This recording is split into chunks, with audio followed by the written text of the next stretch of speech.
जय माता दी।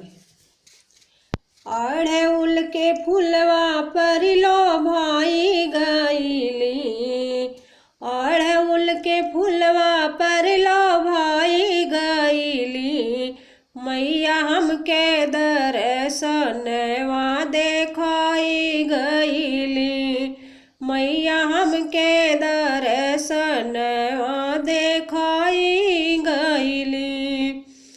अड़हुल के फुलवा पर लो भाई गईली, मैया हमके दर्शनवा देखाई गईली, मैया हमके दर्शनवा देखाई गईली।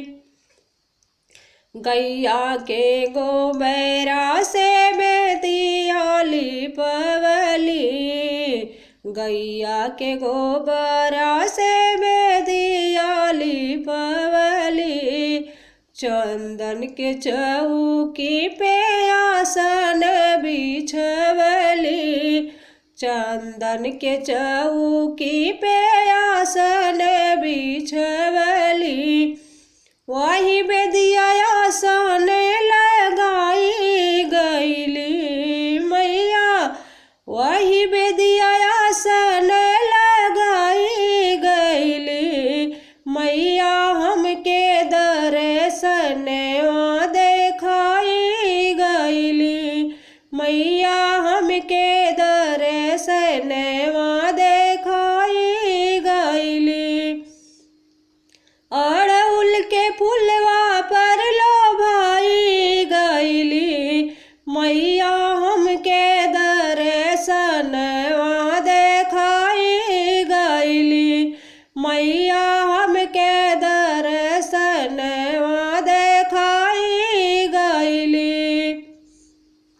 गंगा जल के पानिया में भरी भरी लाई, गंगा जल के पानिया में जल भरी लाई, मैया के अपने चरण धुलवाई, मैया के अपने हम चरण धोवाई, चरण धोवत मुस्काई गईली, मैया चरण धोवत मुस्काई गईली, मैया हमके दर्शनवा देखाई गईली, मैया हमके दर्शनवा देखाई गईली।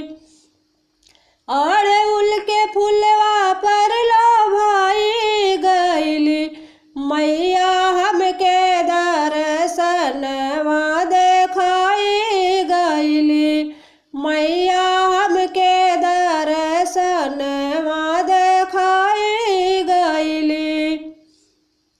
मेवा मिष्ठान फल से थाली हम सजवली, धूप दीप बार माई के आरती उतरली, मेवा मिष्ठान फल से थाली हम सजवली, धूप दीप बार माई के आरती उतरली, माई